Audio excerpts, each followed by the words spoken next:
world is changing faster than ever.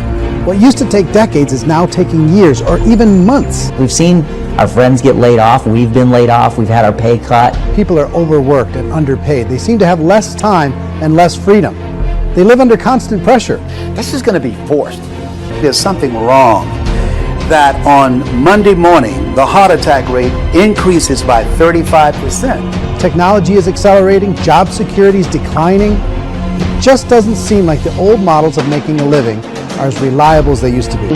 Since so much of our lives revolve around our work and the way we make our living, many people are thinking there just has to be a better way.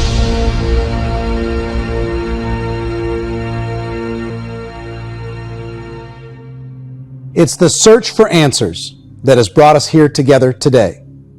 My name is Eric Worre, and for almost 30 years I've been an entrepreneur, struggling at times, but ultimately succeeding. The career landscape has changed dramatically, and many are still working in a model that is completely out of date. What worked for previous generations isn't working as well for people today. To help in this journey, I've brought together some of the greatest experts and thought leaders in the field of entrepreneurship to share the real facts with you. My intention is to give you new information that will allow you to make choices that are not limited by an old, outdated model.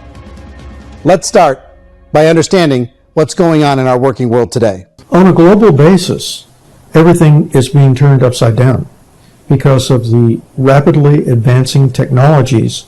They are eliminating many jobs, and we have been left with many people not prepared for the jobs that exist. Today, if you're going to control your future, the 40-40 plan is gone, where you can graduate from college and get a job and work for 40 hours a week for 40 years. That day is gone. The average person who's been working a lifetime in America today is ending their lifetime at 65 with about $41,000 in assets. They earned just enough to survive. The basis for their life is worry. I'm worried, you know, maybe I'll get fired. I'm worried maybe my company will go out of business. I'm worried I can't keep spinning the plates on paying the bills. I'm worried about how do I send my kids to college. I'm worried, what if the transmission of my car breaks? That's, you know, 2 or 3, I can't fix it. People live in a sea of worry, and it eats at them. It's time to look in the mirror and say, it's not the economy, it's my economy. The average household income in the United States is approximately $50,000 a year, what they call the middle class. To reach the top 25% of income earners, you'd need to earn at least $90,000 a year. To reach the top 10% would be a household income of $140,000, the top 5%, $190,000, and to be in the top 1%, you'd need a combined household income of at least $380,000 a year. So here's the question. What do you think would give you the best chance to move up and get to the top 10%, the top 5%, the top 1% or beyond? In my opinion, and in the opinion of many, many experts, the answer is to become an entrepreneur, to become your own boss. There's no more lifetime rewarding business than being an entrepreneur. Why in America, where anyone could be anything, would people want to give up their freedom and become effectively a modern day slave, told shut up and be here every morning at 7:30, leave at 5:30, and do what I tell you? If people decide to become an entrepreneur and work for themselves, they have some traditional options, but they're riskier than you might think. Any kind of a retail business, retail build-outs, is extremely expensive. I would love to buy a Dunkin' Donuts, but it's $500,000 or so to start. I don't quite have that just-in-case money. I'd love to be my own boss. 70% of Americans would love to be their own boss, according to recent polls. But they don't know how to get there. Because what are you going to do? People that start their own business, they spend a lot of money, they spend a lot of time, a lot of effort to get things started. And the more you invest on the upfront, the harder you typically work at it. I can tell you what the success rate is of a restaurant. What is it? They're crazy enough. About 90% of them fail. About 90%? In how quickly? Year less. Wow. What if there was a way that you had all the proven aspects, the comfort aspects, and you could still control your own life? What if there was both? In other words, you didn't have to create everything from scratch. You didn't have to be a super leader. All you had to do, what if there was a proven product already? You didn't have to create the product. And there's a proven system already, proven training already. Everything except an employer That was the only thing that you didn't have. Do you think more people would be open to working for themselves in that environment? In our search for a better way to make a living, we've come to the conclusion that becoming an entrepreneur is actually safer than being an employee. And through our look at the entrepreneurial options, one particular path kept coming up from expert after expert. And I think most people will find it surprising because it's certainly a non-traditional business model.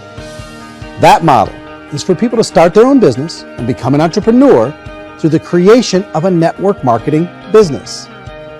Some people call it direct selling because the product is being sold directly from the manufacturer to the end consumer, cutting out the middlemen. Other people call it multi-level marketing, or MLM, because there are multiple levels of commissions paid.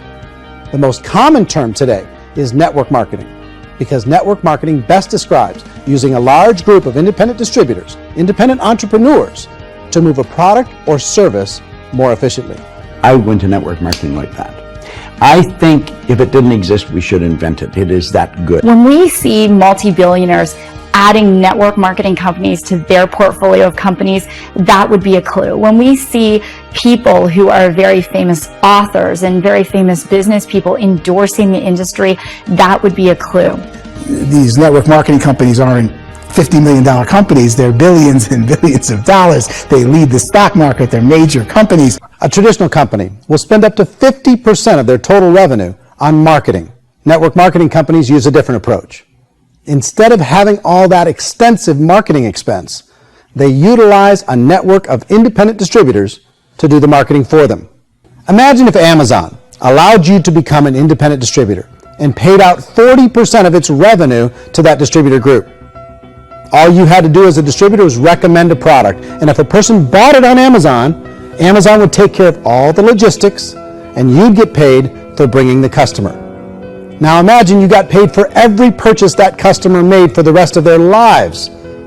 Well, Amazon doesn't offer this option, but network marketing companies do. 85% of all buying decisions in our society are made as a result of word of mouth or reputation. We're recommending things to each other all the time. You know, who's your dentist, who's your doctor, who's your lawyer, what detergent, are you using, what legal system are you using, what product are you using? We're talking to each other about the things that we love anyway. The advantage of network marketing is the ease of entry, the low risk, and the low startup cost, because almost everything else has very high risk. You can get in for a minimal investment. You're buying into a system that's already been proven, products or services that have been proven to work. All of this so far is fairly straightforward, but network marketing offers another benefit, and it's this benefit that makes it so interesting for entrepreneurs. Network marketing allows a distributor to build their own network of other distributors and then compensates them on the sales created by that entire group. Network marketing is the only industry that doesn't say your past determines your future. It looks at your past and says, okay, now what can we train you to do so you can have a great future? Every other employer out there wants to exploit you for what you already know, not teach you something new. So I've taken a look at the network marketing profession and really tried to understand why so many people are confused as to the validity of this as a business. One is this pyramid shape. People get really messed up with this pyramid. Oh, it's one of those pyramid things. So I just think there are a lot of haters out there who really don't understand the industry and say, oh, it's a get-rich-quick scheme. It's a pyramid. Well, corporate America is a pyramid scheme. You know what I mean? It goes like this. You have thousands of MBAs, let's say working for Ford or General Motors or Coca-Cola. If all these MBAs are all trying to get to here, that's a pyramid. Only one guy's going to make it. Every 10 years, one's going to make it. Whereas you look at network marketing, it's like this. So you're here, and your job is to develop other CEOs coming up behind you. So it's an inverse pyramid. In network marketing, it's a very simple concept. If you sell product, you get paid. It is paid based on production. There is no first mover's advantage. There is no investment component where the more somebody spends, the more they're entitled to make. So the two are polar opposites of each other. It doesn't matter what shape the company is or the compensation plan is shaped, whether it's a circle or a pyramid or a triangle or a trapezoid, it doesn't matter. If compensation is coming primarily from recruitment, then you've got a problem. On the other hand, if an operation is basing their compensation to participants on the basis of sales, even when those sales are generated by people you've recruited, well, then you're a perfectly legitimate enterprise. That's the legal test, it's the practical test. The people who say that it doesn't work are usually the ones who just don't know how to make it work for themselves. And so they're giving you an opinion, and I tell people, don't confuse people's opinions with expertise, because opinions are free.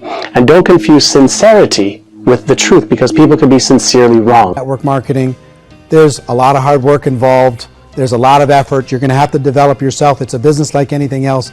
It's going to take some time, but in my opinion, it's better.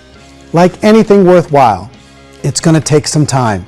Don't expect that you're going to get to the finish line right out of the gate. And it's worth it. It's worth it to be able to take charge of your life again. It's worth it to be able to control your own financial situation. It's worth it for the people you're going to be able to spend time with. It's worth it for the things you're going to be able to see and the experiences you're going to be able to experience. It's worth it for the causes you're going to be able to contribute to, the lives you're going to be able to touch, the customers you're going to be able to help, the friendships you're going to be able to develop. I promise you, it's worth it. I think more people need to remember what it was like when they were kids and the dream was still alive in them. Before it got beaten out of them by reality, by this paycheck, by these responsibilities, and by having to live for this job to pay the bills. I think people need to remember that, go back to that. Once they know that there's a better way, I think their future is going to be much brighter. They can live a better life.